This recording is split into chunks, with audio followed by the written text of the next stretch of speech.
I think the fourth point in having an entrepreneurial career is really loving what you do.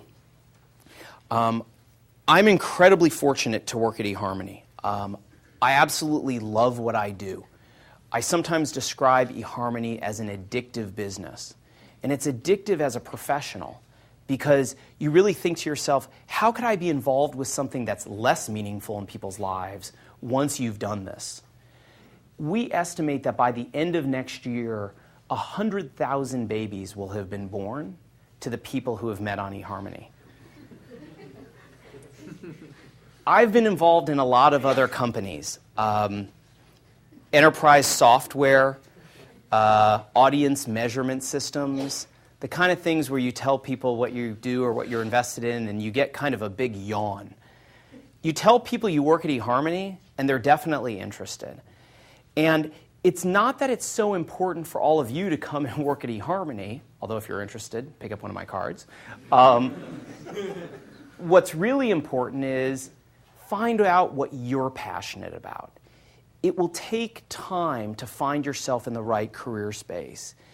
It's not too soon now to start thinking about, work. I like to say, never work on something that you're not passionate about. Life is basically just too short.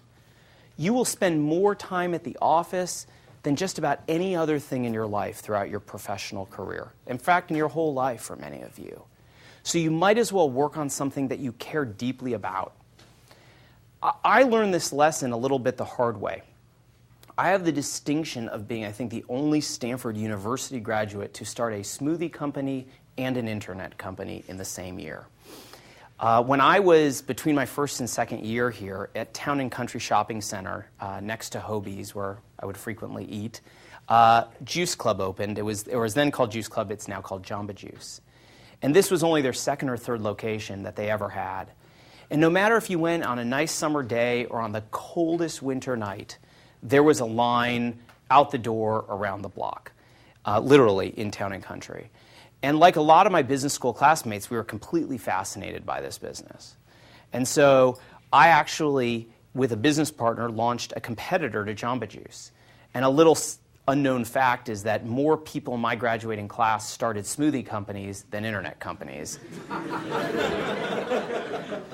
Probably not true in the engineering school. But I opened this business and we had this plan to open our store in Houston, Texas, for reasons that I won't go into, just before the summer of 1995. And due to construction delays and a whole bunch of other things that went completely wrong, go back to my point about staying adaptable, our store opened after the summer of 1995, which then led into the coldest winter in 100 years in Houston, Texas. Everybody kept saying to me, there's never a frost in Houston, Texas. I sat there in that smoothie store, staring at that blender, and if you ever really want to get serious about figuring out what you're passionate about, try sitting in a smoothie store through the coldest winter in 100 years.